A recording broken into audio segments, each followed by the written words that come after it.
Buenas tardes a todos, mi nombre es Guillermo Cursac del Sanatorio Esperanza. Y en el contexto del curso superior de cardiología organizado por el Colegio de Médicos y la Asociación de Cardiología de Santa Fe,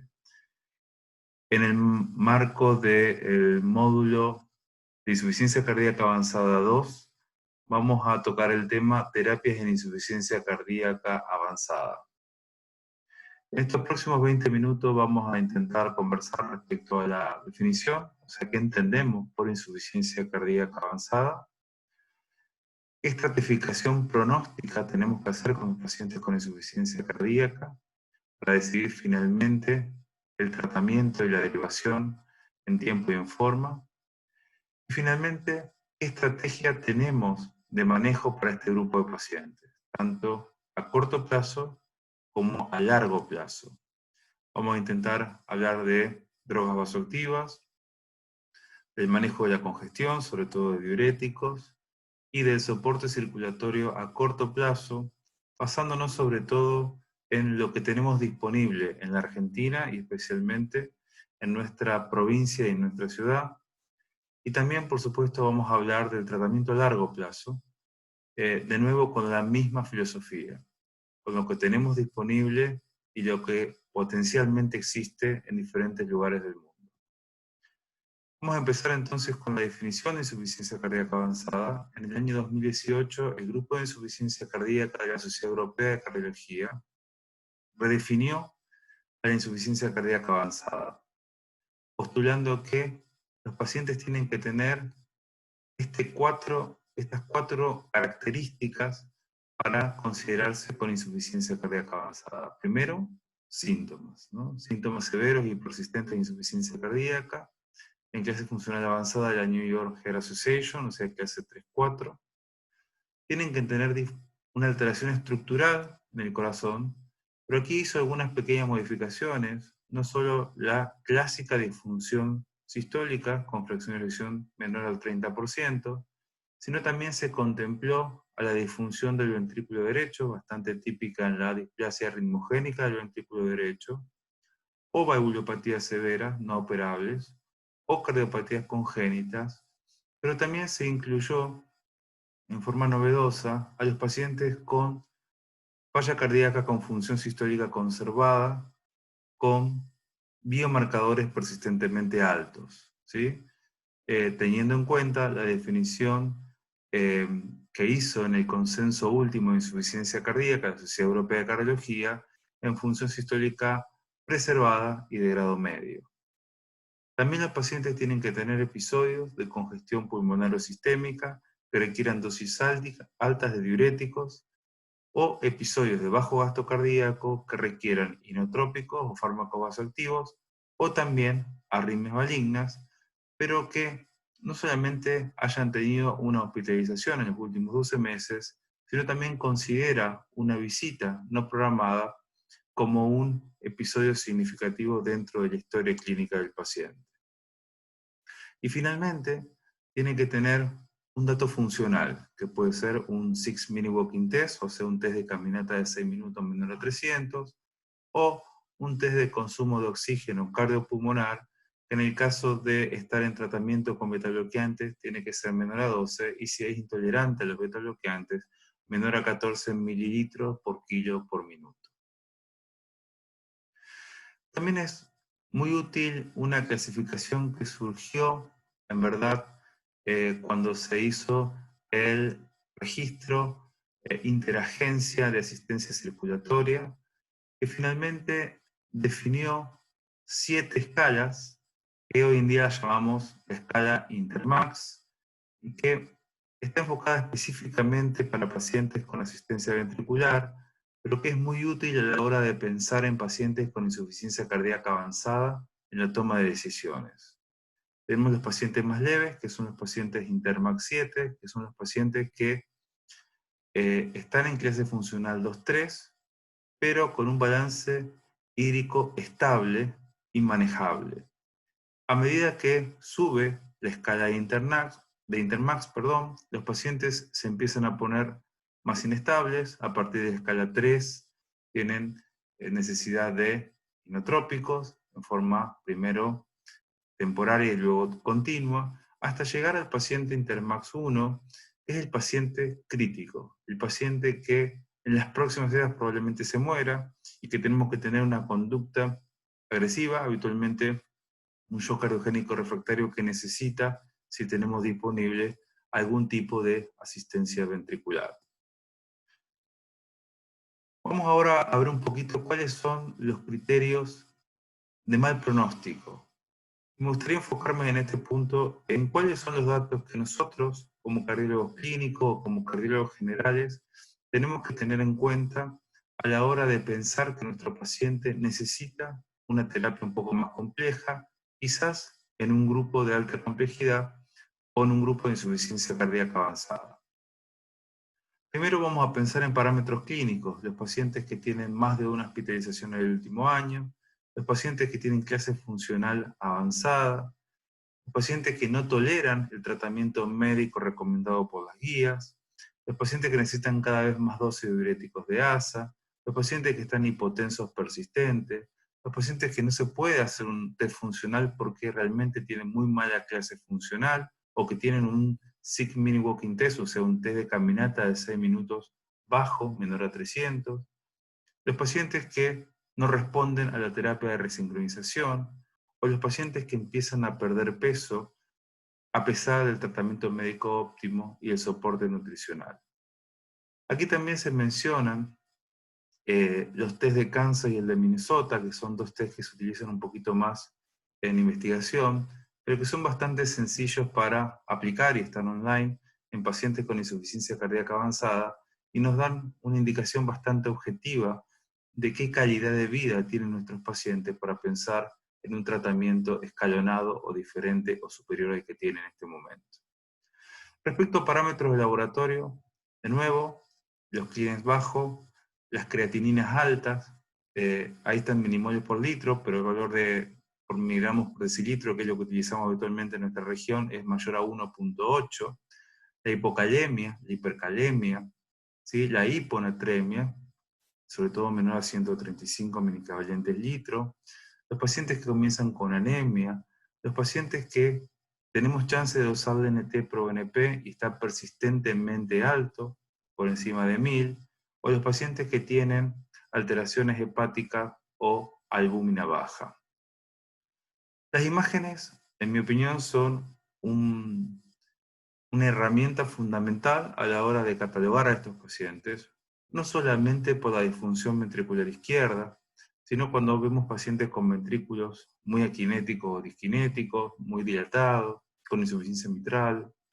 con falla del ventrículo derecho evaluada por TAPSE, con hipertensión pulmonar, con insuficiencia mitral moderada severa, o con signos de congestión persistente como la vena cava dilatada. Y finalmente, existen algunos scores que también nos pueden dar un puntaje objetivo respecto al pronóstico de nuestro paciente. Quizás yo les voy a remarcar el que en mi opinión es el más clínico, que es el MAGIC. El MAGIC es un score generado por el grupo de Escocia, pero que incluye solamente variables clínicas, ¿sí? Y no necesitamos de por ahí NT-proBNP o de asistencia ventricular,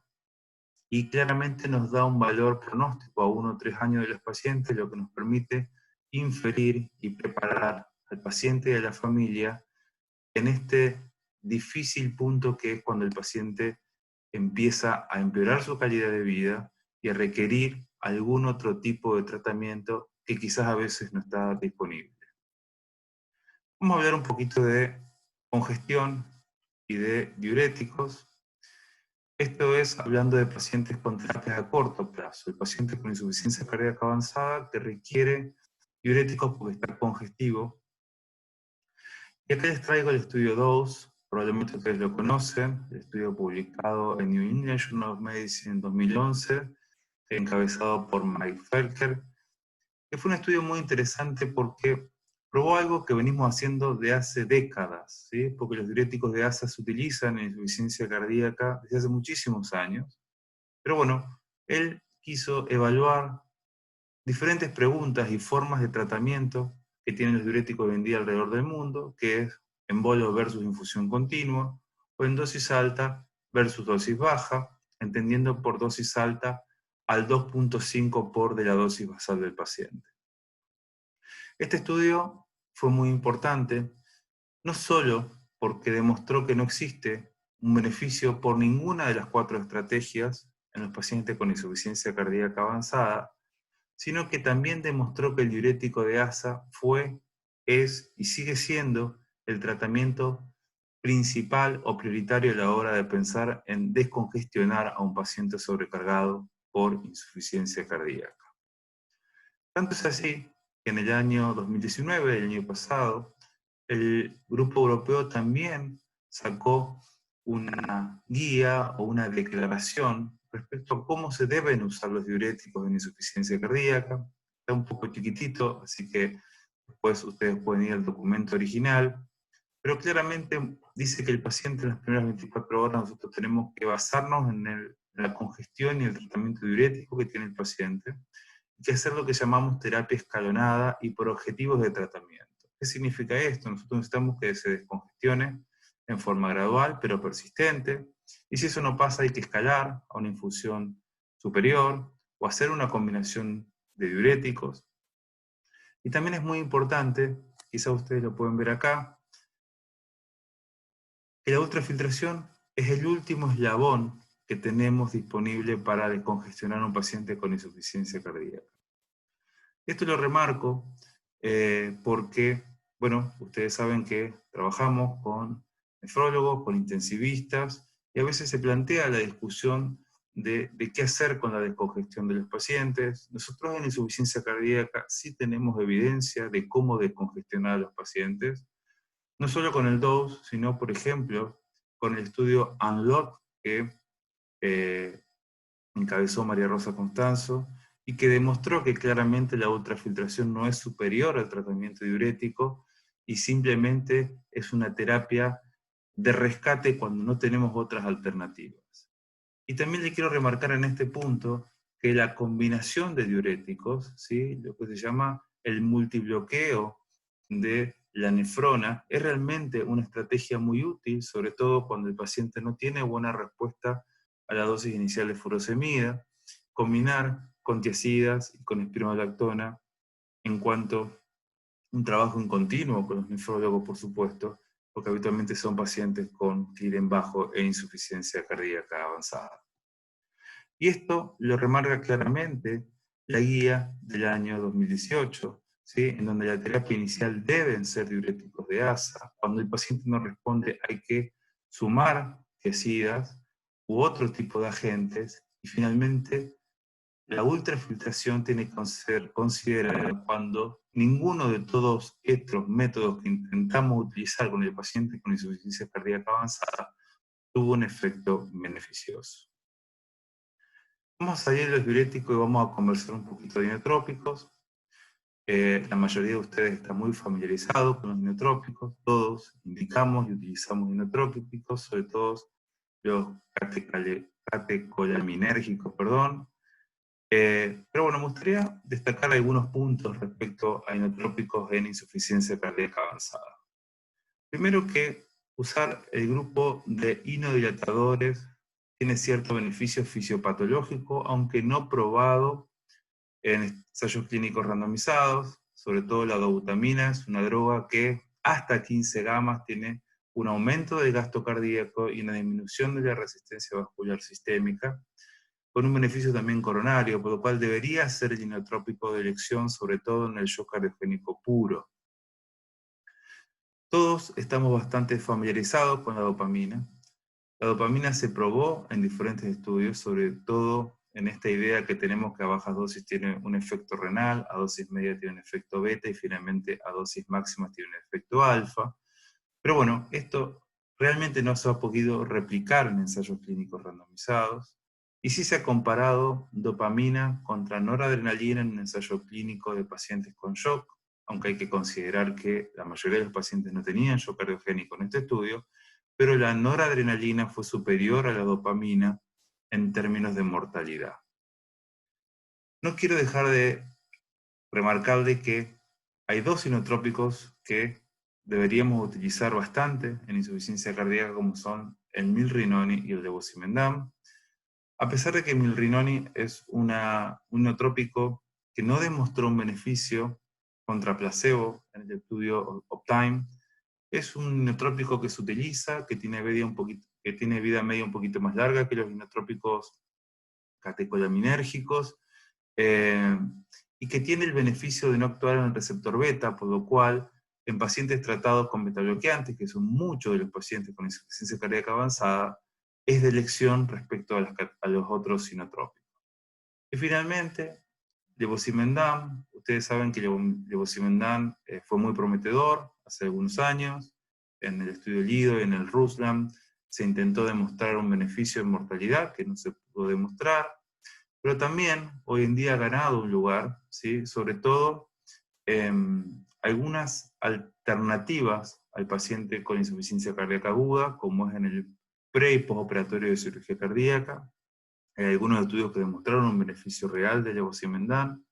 y también hay un estudio de terapia ambulatoria, de inotrópicos ambulatorios en pacientes con insuficiencia cardíaca avanzada, que llevó adelante el grupo de Barcelona de Josep Comín, el estudio que se llama Lion-Heart, si lo quieren leer, y también parecería que tiene algún aspecto prometedor en este grupo de pacientes. Les recomiendo, para hablar de inotrópicos y asistencia circulatoria, el consenso que hace un par de meses sacó la Sociedad Argentina de Cardiología, pero donde también participaron integrantes de nuestra Federación Argentina de Cardiología, realmente resume bastante algunas indicaciones actuales de inotrópicos y asistencia, pero sobre todo con un efecto bastante local, o sea, contemplando de alguna manera la realidad argentina, cosa no menor al hablar de estas terapias de alto costo que sugieren guías americanas o europeas. En términos de inotrópicos, entonces, como clase 1, se debe indicar solamente si es necesario, y la recomendación inicial es la dobutamina en pacientes con insuficiencia cardíaca avanzada y shock, con un nivel de evidencia B. Y también considerar, como les dije antes, milrinona o levosimendan en pacientes que están tratados previamente con betabloqueantes con un nivel de evidencia B. Respecto al soporte circulatorio mecánico, de nuevo, estas terapias avanzadas que en el resto del mundo hoy en día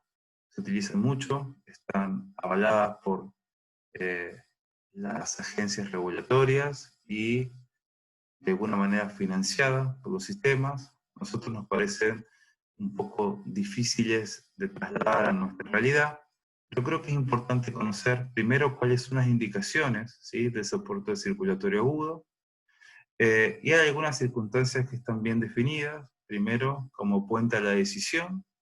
¿sí? Esto es pensar sobre todo en lo que hablamos hoy, en pacientes Intermax 1, que son pacientes que en pocas horas se pueden morir si no tenemos una terapia diferente al tratamiento médico. En este caso, el balón de contraposición y sobre todo el ECMO tienen un rol importante para, de alguna manera, darnos un tiempo para salir adelante con el paciente y ver si tiene alguna otra alternativa. De la misma manera que esto se llama también puente al puente, y es una vez que ganamos tiempo en estabilizar la perfusión sistémica del paciente, pensar en alguna otra alternativa que nos permita recuperar al miocardio en días o semanas. Otra de las indicaciones de soporte circulatorio agudo es puente a la recuperación. Esto significa pacientes que tienen un daño miocárdico agudo, pero que nosotros tenemos expectativa que mejore, por ejemplo una miocarditis, por ejemplo un infarto con mucho atontamiento, en donde pensamos que esa recuperación necesita de cierta asistencia por un tiempo. Y finalmente, como puente al trasplante, hoy en día a los pacientes que están con alguna asistencia ventricular se les pone en emergencia, porque es un criterio de la Organización de Trasplantes de acá y del resto del mundo, y esto le da prioridad por el resto de los pacientes. Ahora bien, vamos a repasar un poquito algunos de los dispositivos que tenemos en nuestro país. El balón de contrapulsación aórtico es un viejo dispositivo que tiene muchísimos años, está muy difundido, probablemente sea la asistencia ventricular más difundida del mundo, y que realmente ha tenido mucha utilidad hasta que hace algunos años llegó el estudio SHOC 2, que ahora lo vamos a repasar, y que puso un poco en duda el rol del balón, sobre todo en pacientes con shock cardiogénico, ¿sí? Entonces, hoy en día la indicación de balón de contrapulsación está bastante clara en pacientes posoperados, en salida dificultosa de circulación extracorpórea, o también se utiliza en pacientes con ECMO venoarterial, ahora vamos a charlar un poquito de ECMO, con nivel de evidencia C, para sobre todo bajar la poscarga de los ventrículos, que es algo que el ECMO no tiene capacidad. Y como indicación 2A es la que previamente al estudio de Shock 2 se consideraba 1, que es en pacientes con complicaciones mecánicas del infarto, por ejemplo una comunicación interventricular, una insuficiencia mitral, o un paciente con shock cardiogénico con nivel de evidencia B. ¿Y por qué es que cambió esto? Antes era una indicación 1B con nivel de evidencia B para las guías estadounidenses y hoy en día es 2A. Por este estudio es el estudio SHOC 2, que se publicó en el año 2013, y que mostró que a un año el tratamiento médico versus el balón de contrapulsación en pacientes con shock cardiogénico, principalmente postinfarto, no tenía un beneficio claro. Vamos a hacer algunos comentarios respecto al ECMO. ECMO significa membrana de oxigenación extracorpórea, y básicamente ha tomado bastante auge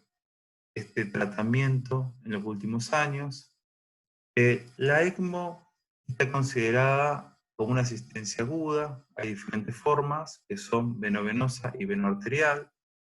Está muy utilizada esa forma venovenosa y con algunos beneficios probados en pacientes con otras patologías, sobre todo utilizada en terapia intensiva, por intensivistas, ¿sí? Las guías europeas hoy en día de insuficiencia cardíaca la mencionan entre los dispositivos para asistencia aguda, sobre todo en pacientes con shock cardiogénico, Intermax 1, ¿sí? Como puente a la decisión o como puente al puente, pero sí una recomendación específica porque claramente no tienen un estudio o alguna guía que lo haya probado en forma fehaciente. Y también hoy en día tiene bastante auge el uso de la ECMO en pacientes con parada cardíaca, sobre todo si tienen una reanimación rápida, con tiempo de isquemia cerebral corta, parecería tener cierta evidencia. Pero bueno, como ustedes pueden ver, es todo con un nivel de evidencia C, realmente no hay estudios randomizados. Y a pesar de ser prometedor, hay que considerar que las membranas de oxigenación extracorpóreas son tratamientos extremadamente caros, que utilizan muchos recursos, un perfusionista, una enfermera, y realmente con una disminución de la mortalidad que parece prometedora, pero en términos reales realmente no es muy significativa en pacientes con enfermedad muy avanzada. Solamente les quiero nombrar el Impella, la mayoría de ustedes quizás lo han escuchado. El Impella es una bombita del tamaño de un catéter, hay diferentes hoy en día disponibles en el mercado, 4 exactamente, una 2.5, otra 3.5, otra 5 y otra para el ventrículo derecho, pero básicamente van teniendo diferentes capacidades de aumentar el gasto cardíaco y se inyecta o se colocan por vía percutánea, sobre todo en el contexto de pacientes con angioplasias complejas o con infartos complicados. Han demostrado su beneficio en el PROTEC 1 y en el PROTEC 2, y hoy en día la FDA las ha aprobado, pero bueno, lamentablemente no tenemos Impella en Argentina, hoy en día quizás a futuro lleguen, y creo que puede ser para un grupo determinado de pacientes un tratamiento prometedor y poco invasivo. Para ir llegando al final, vamos a hablar del último grupo, que son las terapias a largo plazo. Y en este punto me gustaría hablar un poquito del tratamiento de revascularización, y específicamente del estudio Stitch. Ustedes saben que es muy importante que los pacientes que tienen insuficiencia cardíaca avanzada tengan la afiliación de su insuficiencia cardíaca, o sea, saber sobre todo si es una insuficiencia cardíaca isquémica o no isquémica, porque el tratamiento cambia radicalmente, y eso lo demostró este grupo de estudios que hoy en día se conocen como los Stitches. Muchos de nosotros tenemos la idea de que el Stitch fue un estudio negativo, pero claramente en el seguimiento a 10 años, que es lo que se publicó en 2016 en New England Journal of Medicine, se demostró que los pacientes con insuficiencia cardíaca avanzada, isquémicos, que son revascularizados, les va mejor que a los pacientes con tratamiento médico, no solamente en el punto final combinado de mortalidad por cualquier causa, que disminuye un 16%, sino también en la muerte cardiovascular o en el punto de muerte y hospitalización. Y esto se los quiero remarcar porque es muy importante en todo paciente con insuficiencia cardíaca, incluso antes de que sea avanzada, tener un diagnóstico y saber sobre todo si es isquémico o no isquémico, porque el tratamiento cambia y en los pacientes isquémicos deberíamos darle la chance de revascularización. Muchas veces hay muchos pacientes que no tienen la angiografía coronaria, que confirma o descarta la etiología isquémica, y que tienen estudios no invasivos que a veces no son suficientes para confirmar o descartar la etiología isquémica y finalmente luego plantear una revascularización o no de estos pacientes. Así que las guías hoy en día nos dicen que todo paciente con insuficiencia cardíaca avanzada, con deterioro severo de la fracción de eyección, tiene que tener un diagnóstico etiológico basado en una angiografía coronaria y si es isquémico, ser revascularizado. Respecto a las indicaciones y contraindicaciones actuales del trasplante cardíaco, esto también ha cambiado un poco en los últimos años, y volviendo a la guía de insuficiencia cardíaca avanzada europea, publicada en 2018, encabezada por Marisa Crespo de la Cruña, ustedes fíjense que es un poco más acotada la indicación. En todo paciente que tenga insuficiencia cardíaca avanzada, mal pronóstico, y que no tengamos otra alternativa. Pero acá es muy importante dos cosas. Primero, considerar el contexto personal y social del paciente. Hoy en día los donantes son escasos y le tenemos que indicar un órgano a alguien que lo va a cuidar y que va a sostener su tratamiento y que va a lograr esa media de aproximadamente 10 años que tiene la sobrevida de un trasplante cardíaco, que le da un beneficio no solamente en calidad, sino en cantidad de vida. Y la otra cuestión es que tenga la capacidad de seguir ese tratamiento, porque muchas veces decimos que el trasplante cardíaco es cambiar una enfermedad por otra, y a veces hay pacientes que no tienen la capacidad personal o social de sostener el tratamiento del trasplante cardíaco en el tiempo. Las contraindicaciones son las clásicas: un paciente con una infección activa no se puede trasplantar, con enfermedad vascular periférica severa tampoco, con hipertensión pulmonar severa tampoco, porque tendría una falla primaria del ventrículo derecho en el postoperatorio inmediato. Los pacientes con neoplasias activas tampoco, porque la inmunosupresión activa algunas neoplasias. De la misma manera que los pacientes con insuficiencia renal crónica avanzada, porque la inmunosupresión daña aún más el riñón y habitualmente después requieren un segundo trasplante. O los pacientes que tienen comorbilidades o obesidad mórbida o consumo de drogas o alcohol que nos permitan pensar que el paciente no va a cambiar esos hábitos a mediano o a largo plazo. Ya para ir terminando, me gustaría hacer alguna mención de los dispositivos durables, y no porque no sean interesantes, sino porque en Argentina parecen de otro planeta pensar en dispositivos permanentes en lugar del trasplante. Hoy en día hay unas bombas de flujo continuo, que son los que conocemos como HeartMate, tanto el 2 como el 3, como el HeartWare. Pero bueno, no solamente por el costo de la bomba, son dispositivos que realmente no están disponibles en la mayoría de los países de Latinoamérica, excepto Brasil, sino que estos pacientes con dispositivos durables requieren de un contexto social y de unos controles que lo hacen hoy en día bastante difíciles de mantener, incluso en países de primer mundo como Estados Unidos o Europa. Pero bueno, saber que existen,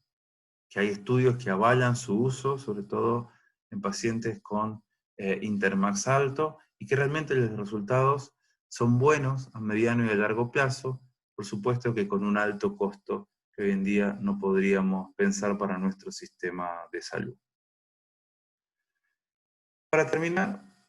me gustaría pensar un poquito en esta diapositiva, porque me parece que resume todo esto que conversamos hasta ahora. Cuando tenemos un paciente con una enfermedad grave, con un pronóstico malo a largo plazo, ustedes recuerden que los pacientes con insuficiencia cardíaca avanzada en términos generales se mueren en un 50% a 5 años, por lo cual esa es una mortalidad superior a muchos de las neoplasias, de los cánceres que tenemos disponibles. Tenemos que pensar en varias cosas y no solamente en las terapias de la insuficiencia cardíaca, sino en qué evidencia tienen cada una de esas terapias, ¿sí? ¿En qué experiencia tenemos, local o regionalmente? Hay muchos pacientes que, por su cobertura social, por su contención familiar o económica, o por diferentes motivos, no tienen muchas chances de poder acceder a algunas terapias que realmente están disponibles en otras ciudades o en otros países. Y un tema no menor es ver las preferencias del paciente. Cada día más nos enfrentamos con pacientes con insuficiencia cardíaca avanzada, que tenemos que pensar en cuidados paliativos, porque nada de todo esto está indicado o está disponible, y realmente nos exige a los cardiólogos clínicos tener un manejo no solamente científico, sino humano de este grupo de pacientes. Bueno, les agradezco muchísimo estos minutos que me han escuchado y quedo a disposición de ustedes para cualquier duda o sugerencia. Un saludo.